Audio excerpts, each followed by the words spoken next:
Donc ici, on a un lapin qu'on a battu il y a quelques jours. C'est un croisé Nouvelle-Zélande-Californie avec du géant des Flandres. On a une vidéo sur le site de la fermette gourmande pour justement vous le montrer. On voit qu'il est quand même assez gras. C'est un qui avait quand même 16 semaines, donc ils sont particulièrement gras à cet âge-là. Le gras, on le garde nous pour mettre dans nos rillettes. Donc on le garde, c'est intéressant pour nous. Donc je vais commencer quand même par l'enlever dès le départ. On peut l'enlever juste en l'accrochant comme ça ici, en tirant dessus. Ça va super bien, surtout quand il est froid comme ça. On laisse le lapin macérer 3 à 5, 6 jours pour avoir pas macéré mais maturé, pour qu'il y ait plus de tendreté, plus de goût aussi. Ça permet, lorsqu'on le dégèle, d'avoir vraiment un lapin qui est prêt à consommer tout de suite. Donc, ça c'est fait ici. On a vraiment les parties qu'on va se séparer aujourd'hui. Les cuisses arrière, le rable, les côtes et les cuisses avant. Première étape de tout, ça va être d'enlever les cuisses arrière. Donc ce que je fais, vous voyez ici qu'il y a une forme un peu ronde. Je m'en vais tout simplement comme ça ici avec le couteau. Je vais le faire pour que vous voyez bien. Je suis la forme de la cuisse. Après ça, avec mon bras comme ça ici, je vais le couper. Et là, je vais juste y aller comme ça et ça va se défaire tout seul.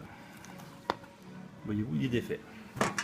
Même principe de l'autre côté, je suis la forme de la cuisse. Je garde la queue ici accrochée. Je le disloque et après ça, je vais juste y aller. Là, j'ai gardé la hanche sur l'autre. Celle-là, la hanche, je l'ai enlevée. C'est pas vraiment dramatique. Ça va pas long. Voilà ici.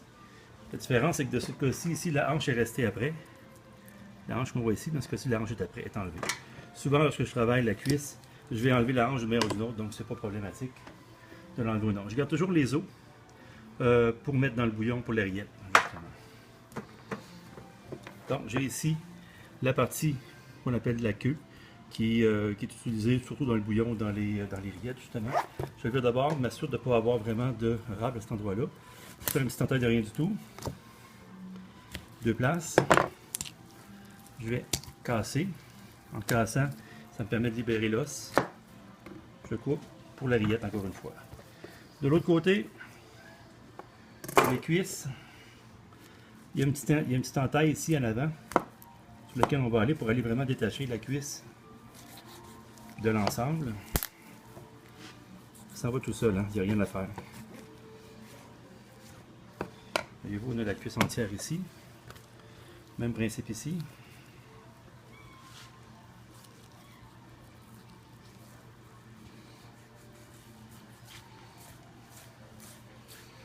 C'est des gros lapins, donc j'ai des grosses cuisses aussi.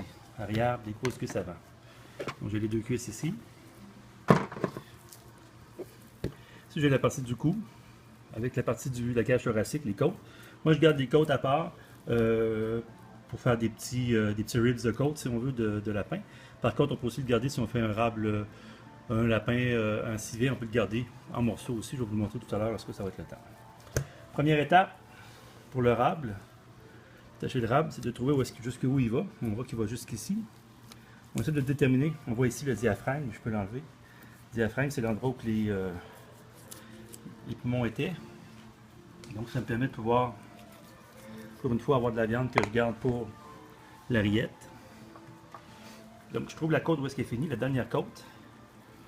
La dernière côte finie ici, je la sens. Je prends mon couteau, je monte jusque là. Et dès que j'ai plus de côte, je tourne puis aller ramasser l'ensemble de la panoufle. Je peux commencer comme ça ici. Prendre l'ensemble de la panoufle. J'observe la dernière côte, elle est où? Elle est ici.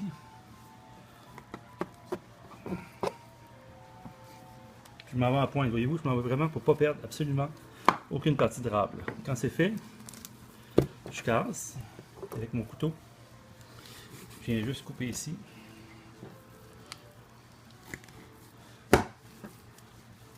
Je vais aller ramasser. Donc j'ai aussi le rable complet avec les deux panoufles. La panoufle est utile si on veut faire un rable farci par exemple.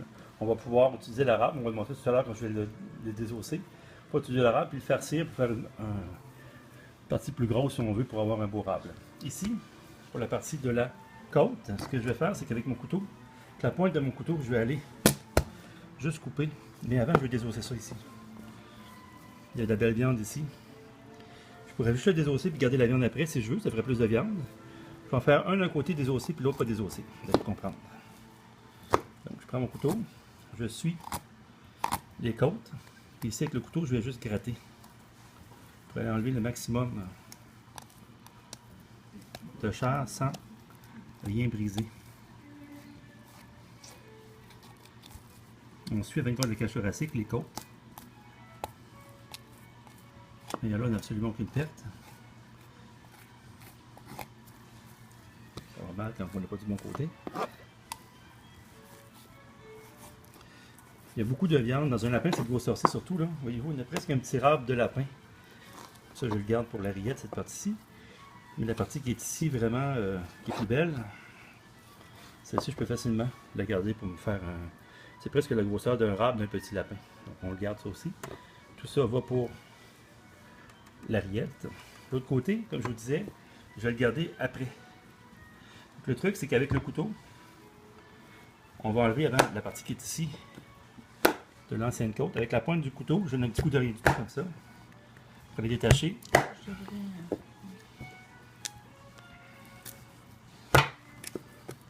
Vous voyez ici, on a l'ensemble du flanc de côte. On a la côte au complet. Donc ça fait une super belle côte, justement pour pouvoir faire des petits périples, des petites côtes le fun à servir. On peut les faire griller, c'est super intéressant. On peut les faire cuire le même principe qu'une côte.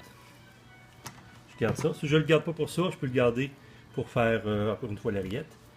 Celui-ci, voyez-vous, je peux garder la partie super intéressante de la partie du restant de la longe qui est ici.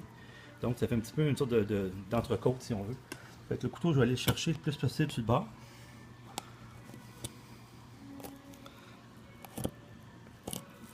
Même principe. Là, j'ai le coup qui m'énerve un peu. Je vais le couper pour pas me casser la tête. Là. Rillette.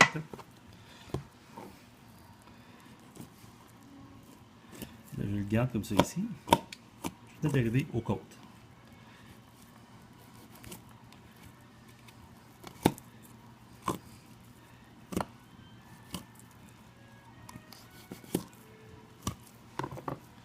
Quand j'arrive aux côtes ici, je le détache bien.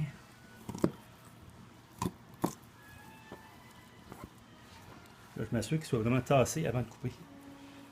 Pour pas le briser. Puis là, avec mon couteau, vous allez la pointe du couteau.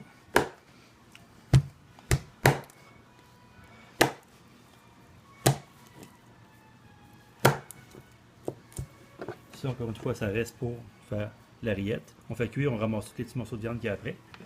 Et ici, j'ai une côte avec un bout de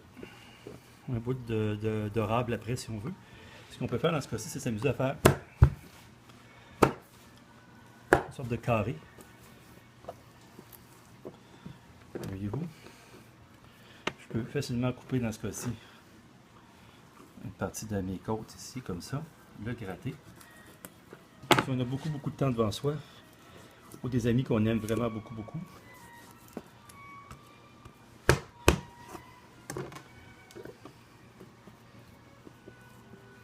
voyez-vous, on pourrait prendre chacune des côtes. Comme ça ici, on pourrait séparer pour faire un petit écart dans une assiette. Prendre chacune des côtes et les ouvrir une par une. Comme pour faire un carré d'agneau par exemple. Voyez-vous. Donc on peut faire ça comme ça ici. C'est super intéressant visuellement. On a ça on conserve ça dans une entrée avec des amis. On sert 4 petits morceaux comme ça, c'est super le fun. Sinon, encore une fois, ça peut aller facilement. Comme ça ici, en sauté, ou bien directement dans un civet. Le civet, habituellement, j'essaie de garder l'os après, ça donne plus de goût à la viande, puis la viande va aussi cuire moins lentement, donc ça va aider à avoir une meilleure cuisson. Donc ça, je le garde comme l'autre tout à l'heure, désossé. Souvent, je les prends celui-ci, un peu de bacon autour. On les fait cuire un peu comme des saucisses enrobées de bacon. Pour le Super Bowl, en fin de semaine, ça va être bien. Les côtes qui sont ici, je les garde, voilà. Donc, le râble comme tel. Si je faisais un râble que je servirais en civet, ce que je fais dans ce temps-là, c'est que je coupe mon râble en 3 ou en 4, dépendamment de la grandeur de râble que j'ai. et j'aurai donc des morceaux qui cuiraient à la même vitesse qu'une partie de ma cuisse. Si je vais avoir un rab que je désosse, je vais prendre mon couteau, je vais aller chercher ici sur le côté, au centre. Voyez-vous, il y a deux petites parties dans le rab, hein. Il y a le filet mignon qui est ici, et il y a le rab comme tel qui est en dessous de tout ça. On le voit plus ici si on veut. Donc cette partie-là est super tendre, donc c'est important de la garder. On peut l'enlever, puis la remettre tout à l'heure, à l'intérieur. Rendu ici, on peut faire en deux étapes, soit faire à l'intérieur si on veut le garder farci entier, donc avoir les deux rables sur la même pièce, ou on peut le faire par ici, si on veut l'avoir un demi-rable farci. À la grosseur qu'il y a, je vous dirais, ça serait peut-être mieux de faire un demi-rable farci. Donc je vais aller comme ça ici, du côté que j'ai besoin. Vous allez voir que la côte ici est un petit peu bizarre. Pas la côte, mais la colonne vertébrale, c'est pas droit, là. Ça fait comme une sorte de V, donc il faut vraiment s'enligner comme ça ici. On va aller gratter vraiment pour avoir le moins de pertes possible. Une fois que c'est fait, on va y aller comme ça ici, et on va avoir un rable entièrement désossé. Comme je vous disais, dépendamment de ce qu'on a coupé, comment on l'a coupé, on peut s'amuser à faire ces parties-là vont aller dans la rillette, bien sûr. On pourrait s'amuser à le farcir, tout simplement. On met une chair à saucisse à l'intérieur, puis on l'enveloppe bien, on peut le farcir. Ou sinon, si on s'en sert pour sauter, dans ce cas-là, ce que je fais, c'est que je le trim comme il faut, le pare comme il faut. Je garde la panneau accrochée après. Ça me permet d'enlever la petite silver skin qui est en dessous ici. Voyez-vous la petite peau qui vient avec là? C'est intéressant. Je ne vais pas me battre avec pour l'enlever par après.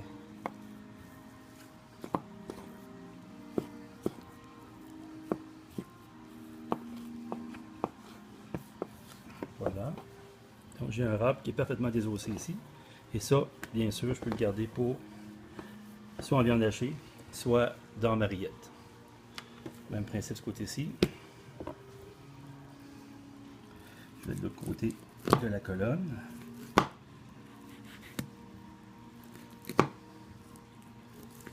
Et avec mon couteau, je vais juste gratter pour aller ramasser le maximum de chair en perdant le moins possible de... Voyez-vous, il est vraiment presque plus rien. Encore une fois, dans le bouillon de la rillette, on refait la même étape que tout à l'heure pour enlever les morceaux, mais j'ai déjà fait, donc ça va aller vite. Comme ça ici.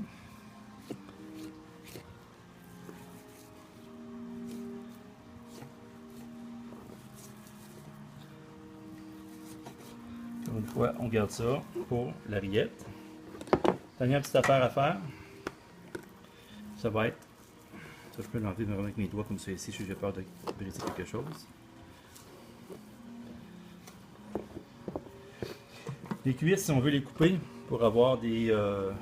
dans un civet, entre autres, souvent c'est trop gros. On s'enligne comme ça ici. Et on va aller juste couper en deux. Pour avoir deux portions. On peut même recouper lui en deux. On va avoir une portion plus petite. Pour avoir justement quelque chose d'intéressant.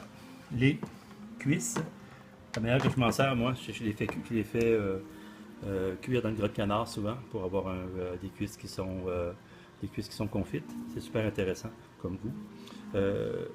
Cuisson très lente. Cuisson très rapide à la poêle pour les rables. Donc très rapidement sauté, ça fait un super beau résultat. Ça ici, si c'est trop rapidement sauté, pas intéressant comme goût. La texture devient très dure. Ça ici, c'est vraiment cuit longuement. Donc voilà, la rillette, ce sera pour une prochaine fois. Bye bye.